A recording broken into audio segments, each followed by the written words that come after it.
Paano kung iniwan mo ang pamilya mo para maghanap ng mas magandang buhay, pero pag-uwi mo, buntis na ang asawa mo? Ilang buwan kang nagsakripisyo sa malayong lugar, tiniis ang pagod at lungkot para sa kinabukasan ninyong dalawa. Ang tanging nasa isip mo ay makauwi at yakapin ang babaeng pinakamamahal mo. Pero sa mismong araw ng pag-uwi mo, isang balita ang tuluyang sumira sa lahat. Buntis ang asawa mo at alam mong imposible iyon. Kung ganon, kaninong anak ang dinadala niya? Ito ang kwento ni Marco at ni Leah.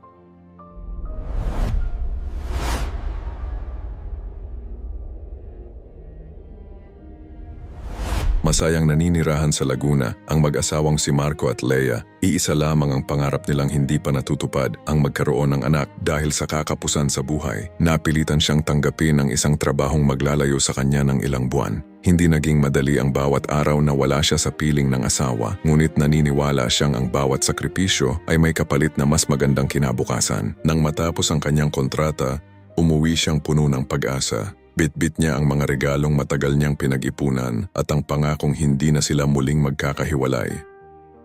Ngunit ilang oras pa lamang ang lumilipas mula nang makauwi siya ay may isang balitang tuluyang bumago sa direksyon ng kanyang buhay. Buntis si alias Leah. Sa unang tingin, isa sana itong balitang magdudulot ng labis na kasiyahan sa isang mag-asawa. Ngunit para kay Marco, isa itong tanong na hindi niya agad masagot.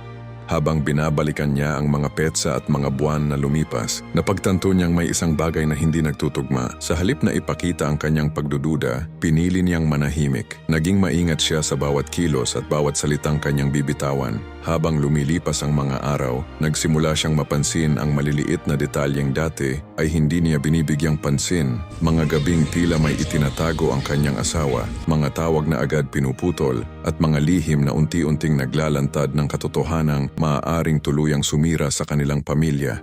Hindi pa niya alam kung ano ang naghihintay sa kanya, ngunit sa sandaling iyon, nagsimula na ang pinakamadilim na kabanata ng kanyang buhay.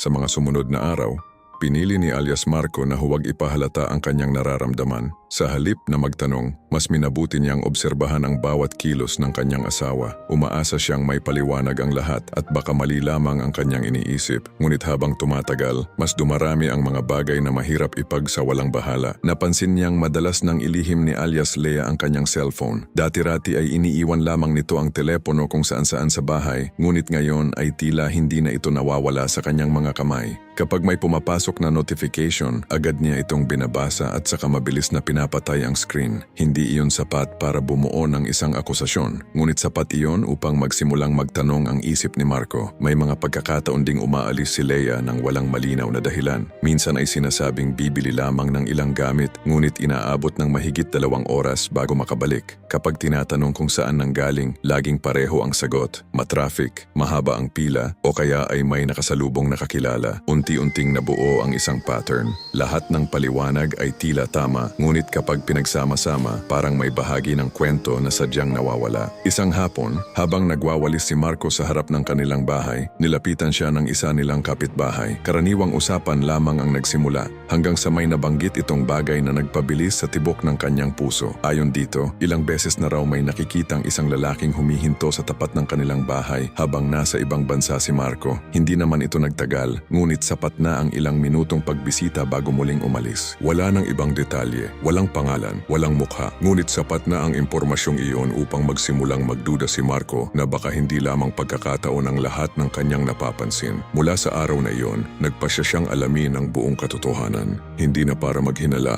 kundi para malaman kung mayroon pa bang natitirang dapat iligtas sa kanilang pagsasama. Mula nang marinig ni alias Marco ang sinabi ng kanilang kapitbahay, hindi na siya mapakali. Hindi niya gustong paniwalaan ang lahat ng hinala, ngunit alam niyang kung mananatili siyang bulag sa mga nangyayari, siya rin ang masasaktan sa huli. Hindi siya naging marahas, hindi siya nagsumbong, hindi rin siya gumawa ng eksena. Sa halip, pinili niyang alamin ang katotohanan ng tahimik. Isang umaga, habang nasa prenatal check-up si alias Leah kasama ang kanyang ina, naiwan sa bahay ang isa nitong lumang tablet. Hindi iyon ang teleponong palagi nitong hawak, ngunit minsan na rin niya itong ginagamit sa kanilang video calls noong nasa ibang bansa pa siya. Habang binubuksan iyon, wala siyang inaasahang makikitang kakaiba, ngunit may isang bagay na agad pumukaw sa kanyang atensyon. Nakalogin pa rin ang lumang email account ni Leah. Doon niya nakita ang dos-dosenang notification mula sa isang cloud storage application, mga litrato, mga backup ng mensahe, at mga file na ilang buwan nang hindi nabubuksan. Isa-isa niya itong tiningnan. Noong una ay puro pangkaraniwang larawan lamang. Mga pagkain, selfie at larawan ng kanilang bahay. Hanggang sa dumating siya sa isang folder na walang pangalan. Sa loob nito ay may mga larawang kuha sa iba't ibang araw habang siya ay nasa ibang bansa. May isang larawan na kuha sa loob ng isang coffee shop, isa pa sa isang parke, at isa pang kuha sa loob ng isang sasakyan. Sa bawat larawan, iisa lamang ang bagay na pare-pareho. Kasama ni alias Leia ang parehong lalaki. Hindi malinaw ang mukha nito dahil nakatalikod o natatakpan ng sombrero. Ngunit kitang-kita ang pagiging komportable nila sa isa't isa. May mga ngiti, may mga tingin, at may mga sandaling hindi na kailangang ipaliwanag pa. Habang tinitingnan ni Marco ang mga larawan, pakiramdam niya ay unti-unting bumibigat ang kanyang dibdib, ngunit may mas mabigat pa pala. Sa pinakahuling larawan, napansin niyang may petsang nakalagay sa ibaba. Iyon mismo ang araw na ipinagdiriwang nila ni Leia ang kanilang ikalimang anibersaryo. Ang araw na akala ni Marco ay magka-video call lamang silang dalawa. Habang siya ay mag-isang kumakain sa maliit na dormitoryo sa ibang bansa, may ibang taong kasama ang kanyang asawa. Hindi na niya kailangan ng paliwanag. Hindi na niya kailangan ng hula. Alam niyang may malaking lihim na matagal nang itinatago. At sa pagkakataong ito, determinado na siyang malaman kung sino ang lalaking nasa bawat larawang iyon. Mula sa araw na makita ni alias Marco ang mga larawan, iisa na lamang ang nasa isip niya, ang malaman kung sino ang lalaking palaging kasama ng kanyang asawa. Hindi na siya makatulog ng maayos. Sa tuwing ipipikit niya ang kanyang mga mata, bumabalik ang bawat larawang nakita niya, bawat ngiti, bawat sandaling akala niya ay para lamang sa kanilang dalawa. Ngunit sa pagkakataong ito, hindi na siya basta-basta kikilos. Alam niyang kung haharapin niya si alias Leia nang wala pang sapat na katibayan, madali lamang itong makakagawa ng panibagong dahilan. Kaya naghintay siya. At sa paghihintay na iyon, lalo siyang nakapansin ng mga kakaibang pangyayari. Halos gabi-gabi nang may tumatawag kay Leia. Hindi nito sinasagot ang tawag habang nasa loob ng bahay. Sa halip, lalabas ito sa bakuran o kaya'y pupunta sa likod ng bahay bago makipag-usap ng mahina. Kapag bumabalik para bang walang nangyari, ngunit napansin ni Marco na sa bawat tawag, tila mas lumalayo ang loob ng kanyang asawa sa kanya. Isang Sabado ng umaga, sinabi ni Leia na pupunta lamang siya sa palengke upang bumili ng mga kailangan sa bahay. Tahimik lamang na tumango si Marco. Ngunit makalipas ang ilang minuto, sumakay rin siya sa kanyang motorsiklo. Hindi siya lumapit, hindi siya nagpakita. Mula sa malayo ay sinundan lamang niya ang bawat liko ng sasakyang sinakyan ni Leia. Hindi ito tumuloy sa palengke. Lumiko ito sa isang maliit na coffee shop sa kabilang bayan. Huminto si Marco sa kabilang bahagi ng kalsada at tahimik na nagmasid.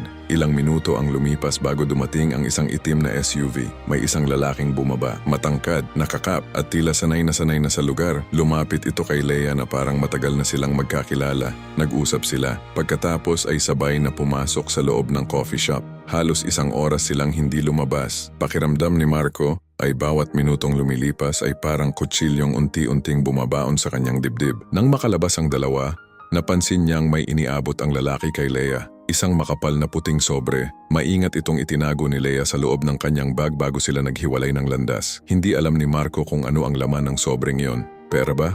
Mga dokumento? O isang bagay na mas mahalagang itinatago kaysa sa kanilang relasyon? Habang pinapanood niyang papalayo ang itim na SUV, isang desisyon ang tuluyang nabuo sa kanyang isip. Hindi na sapat ang paghihinala. Panahon na para alamin kung sino talaga ang lalaking iyon. Dahil pakiramdam niya ang sagot sa lahat ng kanyang tanong ay nagsisimula sa taong nagmamaneho ng itim na SUV. Makalipas ang ilang araw, hindi na nawala sa isip ni alias Marco ang lalaking sakay ng itim na SUV. Sa bawat paggising niya, iisa lang ang tanong na gusto niyang masagot. Sino siya? Nagsimula siyang balikan ang lahat ng detalye. Ang plaka ng sasakyan, ang oras ng kanilang pagkikita, maging ang ruta na dinaanan nito. Hindi siya eksperto sa investigasyon, ngunit sapat ang kanyang tiyaga upang unti-unting mabuo ang mga piraso ng palaisipan. Isang umaga, binalikan niya ang coffee shop kung saan niya nakita ang dalawa. Tahimik siyang umorder ng kape at naupo sa parehong sulok kung saan dati silang nagkita. Habang nagmamasid, napansin niyang may CCTV camera sa mismong harapan ng establishmento. Bigla siyang nakaramdam ng pag-asa. Lumapit siya sa manager at maayos na ipinaliwanag na may personal siyang hinahanap na impormasyon.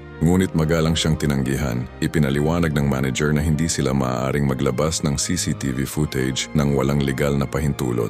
Bagamat nabigo, may isa siyang napansin bago siya umalis. May empleyadong tila nakatingin sa kanya ng matagal. Paglabas niya ng coffee shop, sinundan siya ng empleyado. Mahina itong nagsalita. Hindi ko alam ang buong kwento, pero ilang beses ko na silang nakita rito. Napahinto si Marco. Ayon sa empleyado, halos buwan-buwan daw dumadalaw ang babae kasama ang parehong lalaki. Hindi sila nag-aaway, hindi rin sila mukhang magkatrabaho. Para silang 2 taong matagal nang magkakilala. Hindi na nagtanong pa si Marco. Sapat na ang impormasyong iyon upang lalo siyang manghina. Habang naglalakad siya papunta sa parking lot, may tumawag sa kanyang cellphone. Isang hindi kilalang numero. Ilang segundo siyang nag-alinlangan bago ito sinagot. Pagkasagot niya, walang nagsalita, tahimik lamang ang kabilang linya. Makalipas ang ilang sandali, isang mahinang boses ang narinig niya.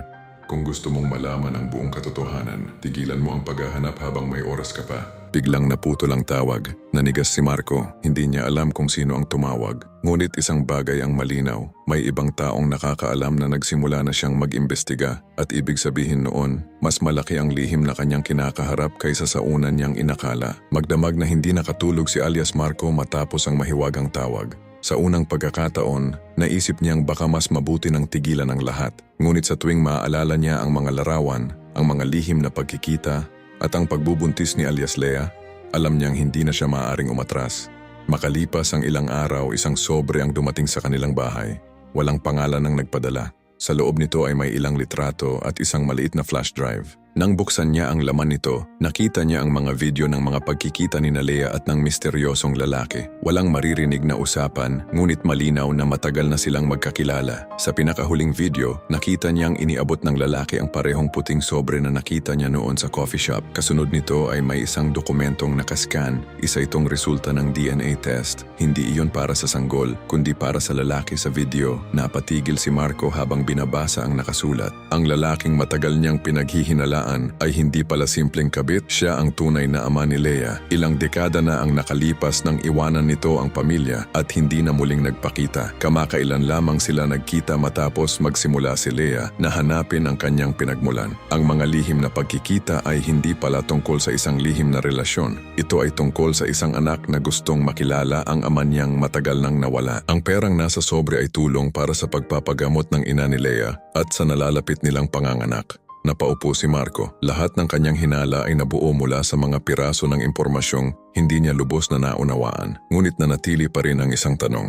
Kung hindi ang lalaking iyon ang ama ng sanggol, sino? Hindi na naghintay pa si alias Marco. Sa gabing iyon, kinausap niya si alias Lea sa unang pagkakataon ng walang galit at walang sigawan. Pinakinggan niya ang buong kwento. Noong nasa ibang bansa si Marco, nagpasya si Lea na hanapin ang kanyang matagal nang nawawalang ama. Hindi niya ito sinabi dahil gusto muna niyang makasigurado bago umasa. Nang magtagumpay siya, ilang beses silang nagkita upang unti-unting buuin ang relasyong matagal na nilang nawala. Ang perang ibinigay ng kanyang ama ay hindi pambayad sa pananahimik. Ito ay tulong para sa kanilang magiging anak at doon tuluyang nawala ang lahat ng maling akala ni Marco. Ngunit nanatili pa rin ang isang katotohanang kailangang harapin. Bago pa man siya tuluyang umalis papuntang ibang bansa, umuwi pala siya ng ilang araw dahil sa isang emergency leave. Isang detalyeng halos nakalimutan na niya dahil sa sunod-sunod na trabaho at pagod.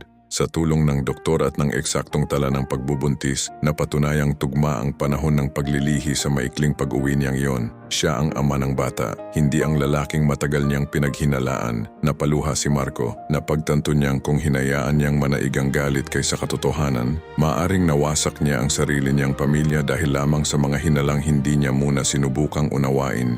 Makalipas ang ilang buwan, isinilang ang isang malusog na sanggol. Habang kinakarga niya ang kanyang anak sa unang pagkakataon, naalala niya ang lahat ng gabing puno ng pagdududa at doon niya natutunan ang pinakamahalagang aral sa kanyang buhay. Hindi lahat ng nakikita ay buong katotohanan. Minsan ang pinakamalaking kalaban ng isang tao ay hindi ang ibang tao, kundi ang mga kwentong binubuo ng sariling isip.